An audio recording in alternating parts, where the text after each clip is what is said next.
Pavel Durov. Friends, imagine a man who is one of the richest people in the world, who has his own private jet, who can live in any country in the world. But suddenly, he is arrested in a country that is called the basket of freedom of expression. Yes, I am talking about Pavel Durov, the founder of Telegram. One evening in August 2024, when Pavel's plane landed at Paris airport, French police were waiting for him. This arrest was not just the arrest of a man, but the beginning of a battle between internet freedom, privacy, and governments that will probably be decided in the coming decades. But the question is, who is Pavel Durov? Why is he called the Mark Zuckerberg of Russia? And what did he do that made the world's major powers fall behind him? In today's special few minutes documentary, we will turn the pages of Pavel Durov's life that have remained mysterious until now. We will see how a teenager hacked into Russia's computer systems, how he created Russia's largest social media site, VK, and then how he was ousted from the empire he had built. This is the story of exile.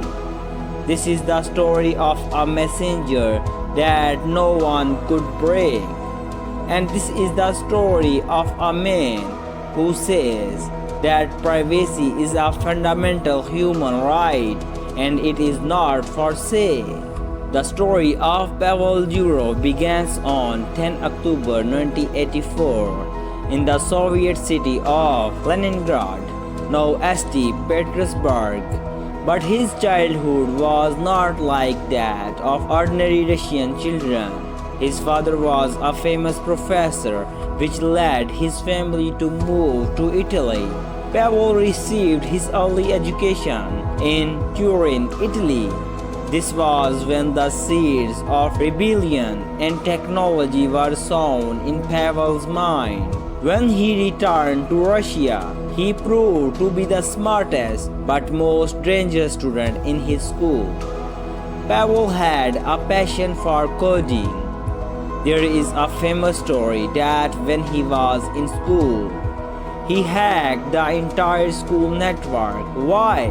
Just so he could put a picture of his teacher on the wallpaper of the school computers with the words "must die" written on it. The computer administration blocked access to his computer, changed passwords, but Pavel managed to break the system every time. His brother, Nikolai Durov, himself a mathematician and genius, became Pavel's greatest helper. This pair of brothers would go on to shake the world.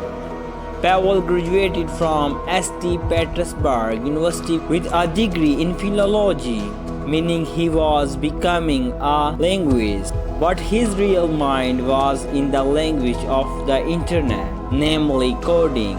While at university, he created a website called https://www.google.com/search?q=durov.com, where students could share their notes. This was before Facebook. Pavel understood that people wanted to connect with each other, but they wanted this connection to be free. Friends, the year was 2006. Mark Zuckerberg's Facebook was just becoming famous around the world.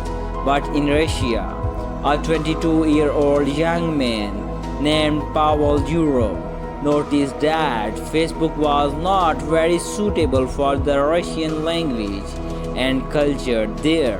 Pavel, together with his brother Nikolai, created a website that they named WeContact, or VK for short. It was not just a social network, it was Russia's digital revolution. Pavel made it so simple, fast, and feature-rich that within a few months, millions of young Russians went crazy for it. Here, you could watch movies, listen to music, and above all, the platform was free of censorship. Pavel Durov was not just a businessman, he was an idealist. He wanted no one to stop anyone on the internet. By 2010, VK had become the largest website in Russia, and Pavel Durov was one of the richest and most powerful young people in Russia. But with power came growing dangers.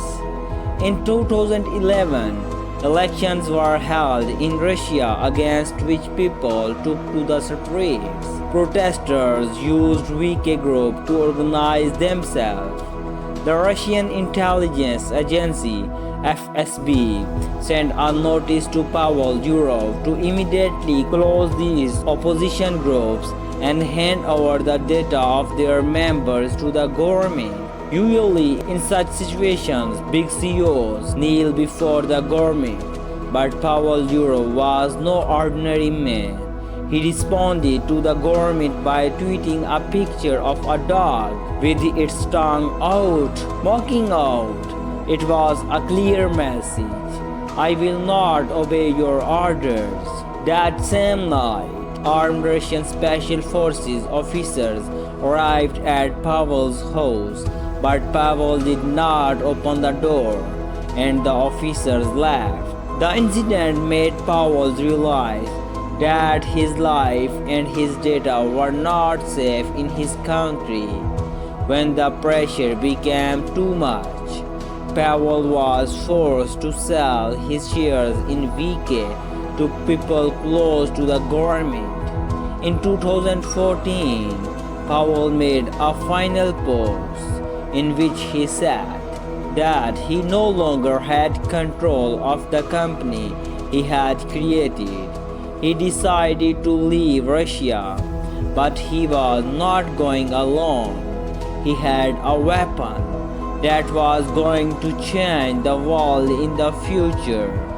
This weapon was Telegram. Pavel says that while the Russian police were standing outside his house, he called his brother and realized that his phone was not secure, that the government could be listening to his conversations. At that moment, the two brothers decided that they would create an app whose encryption was so strong that no government, no agency could hack it. Nikolai Durov wrote a special protocol called MT Proto. Pavel invested a large part of his wealth in this project. Telegram is not an ordinary company. It has no permanent headquarters. It has no ads. And its biggest promise was, we will not give your data to anyone, no matter what.